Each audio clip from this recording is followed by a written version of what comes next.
माझं नाव सरिता गणेश सोनवणे। मी ward number 7 मधून अपक्ष उमेदवार म्हणून उभी आहे। आम्ही प्रचार फेरीला जी सुरुवात केलेली आहे त्याच्यातून आम्हाला जनतेकडून उदंड प्रतिसाद भेटत आहे आणि त्याच्यामुळे आम्हाला स्फूर्ती आलेली आहे अजून प्रचार करायला आणि जनतेचे प्रश्न ऐकून आम्ही ते सोडवण्याचा पूर्ण प्रयत्न करू। जनतेकडून खूप चांगला प्रतिसाद मिळालेला आहे आणि सर्वसाधारण उमेदवार असल्यामुळे लोकांची एकच भावना आहे की यावेळेस सर्वसाधारण उमेदवार आपल्याला पाहिजे नाही असे जनतेचा चांगला कौल आहे आणि आम्ही लोकांचे प्रश्न सोडवायचा 100% प्रयत्न करू।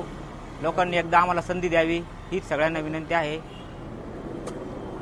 आज आम्हाला अजून आम्ही अपक्ष उमेदवार असल्यामुळे आमच्याकडे चिन्ह नाही आहे, पण येत्या 1 दिवसाच्या काळात आमचं चिन्ह येईल आणि आम्ही लोकांना परत ते चिन्ह सर्वांपर्यंत पोहोचवू आणि लोक आम्हाला चांगला रिस्पॉन्स देतील आणि लोकांनी चांगला प्रतिसाद दिल्याबद्दल आम्ही परत धन्यवाद देऊ लोकांनी परत। प्रचंड मताने निवडून द्या हीच विनंती आहे। सर्वसाधारण घरातला उमेदवार आहे सरिता गणेश सोनवणे, प्रभाग नंबर 7 अपक्ष उमेदवार।